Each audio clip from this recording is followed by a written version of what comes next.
Hello friends, आप सब कैसे हो। आशा करती हूँ आप सब अच्छे हो, मस्त हो। आप सभी को धनतेरस की हार्दिक शुभकामनाएं। आज की हमारी स्टोरी है सुपर लेडी की अनीका की। एपिसोड 1701 से लेकर 1702 तक। वीडियो पसंद आए तो प्लीज़ लाइक, शेयर और कमेंट कर ज़रूर बताना फीडबैक के लिए। वीडियो को बिना किसी देरी के वीडियो को स्टार्ट करते हैं।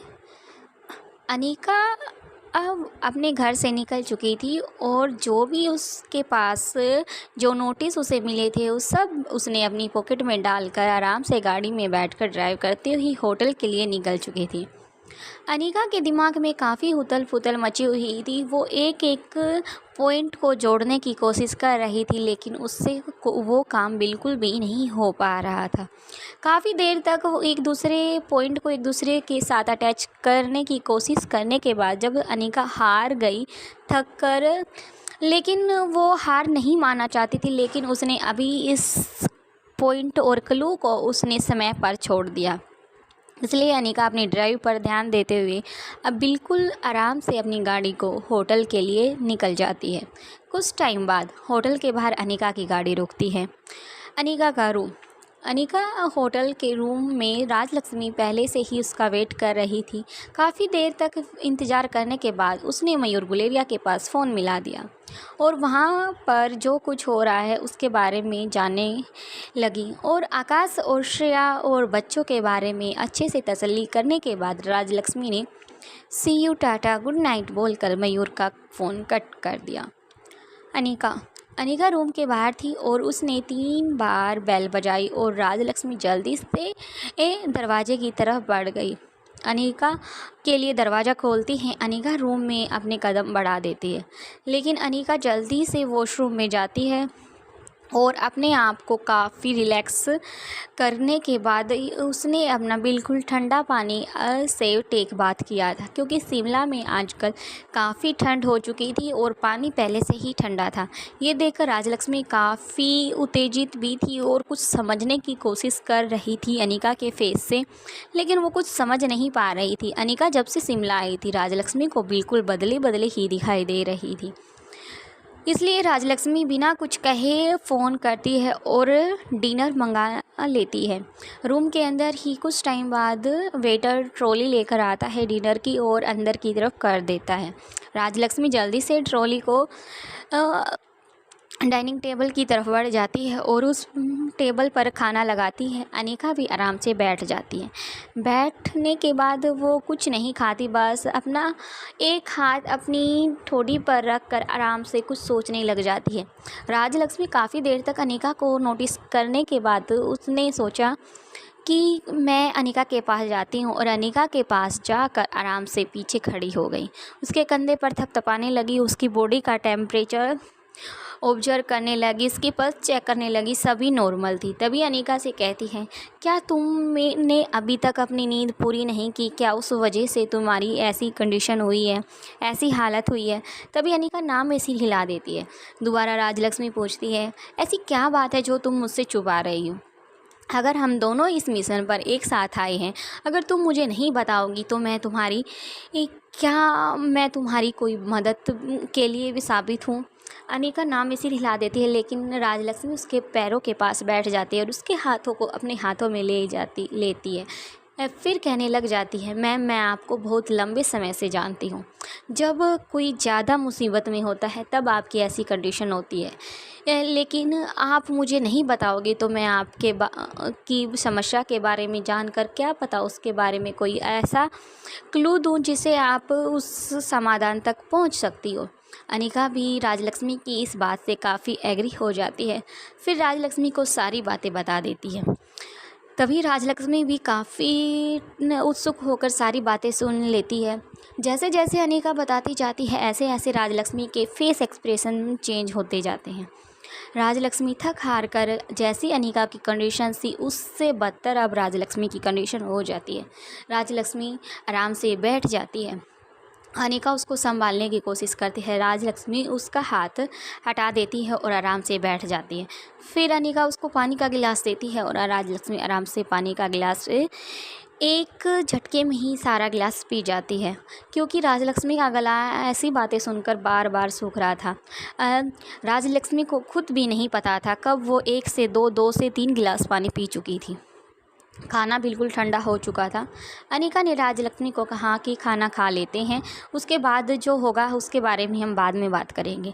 राजलक्ष्मी हाँ में सिर हिला देती है। दोनों ने जल्दी से खाना खाया और दोनों आराम से बैठ गई बेड पर। जल्दी से राजलक्ष्मी अपना फेस से अपनी चादर को हटाती है और अनिका की तरफ देखने लग जाती है। अनिका अब भी अपने फ़ोन में और बैठकर कुछ सोच रही थी। तभी राजलक्ष्मी उससे उसका फ़ोन लेती है और फ़ोन को बंद करके आराम से साइड में रखती है। राजलक्ष्मी अनिका से कहती है, मैम अगर आप अपनी नींद पूरी नहीं लोगी तो आप इस केस को बिल्कुल भी सोल्व नहीं कर पाओगी, क्योंकि आपके माइंड को बिल्कुल रेस्ट की ज़रूरत है। काफ़ी स्ट्रेस में आप जा चुकी हैं। मुझे नहीं लगता कि अभी आपको इस पर कोई ध्यान देना चाहिए। फ़िलहाल आपको जितनी आपकी बॉडी को नींद की ज़रूरत है आप उतनी नींद पूरी करें, उसके बाद आप एक नए सिरे से सोच सकती हो। अनिका को राजलक्ष्मी की काफ़ी बातें अच्छी लगी, लेकिन राजलक्ष्मी से अनिका कुछ कहने लगी। उसका हाथ पकड़कर कहने लगी कि तुम मेरे साथ आई हो, तुमने बोला है, तुमने कहा है कि तुम मेरे हर इस मिशन में, हर मेरे स्टेप पर मेरे साथ खड़ी होगी। राजलक्ष्मी ने हाँ में सिर हिला दिया। तभी अनिका उससे कहती है कि मैं तुम्हारे साथ हूँ, तुम्हें डरने और घबराने की किसी बात की कोई चिंता नहीं है।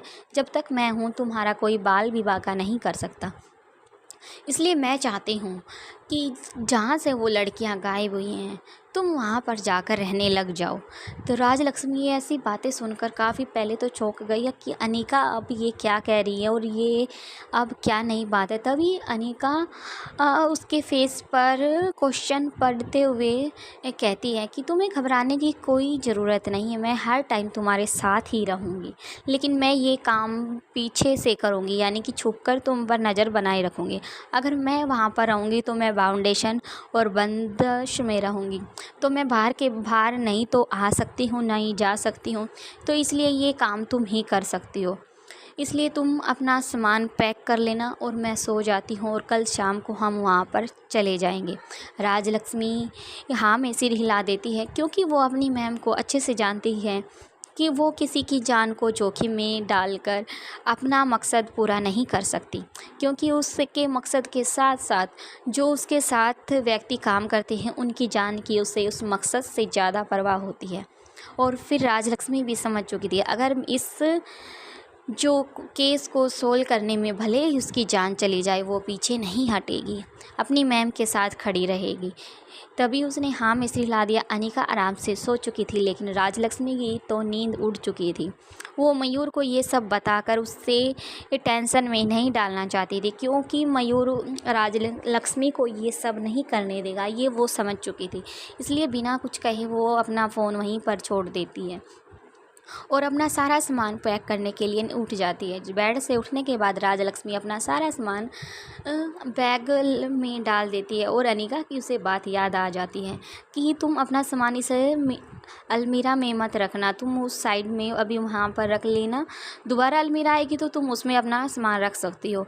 क्योंकि कुछ ज़रूरती का सामान ही राजलक्ष्मी ने बैग से निकाला था और वो उसे ज़्यादा टाइम नहीं लगा वो दोबारा उसमें रखने में।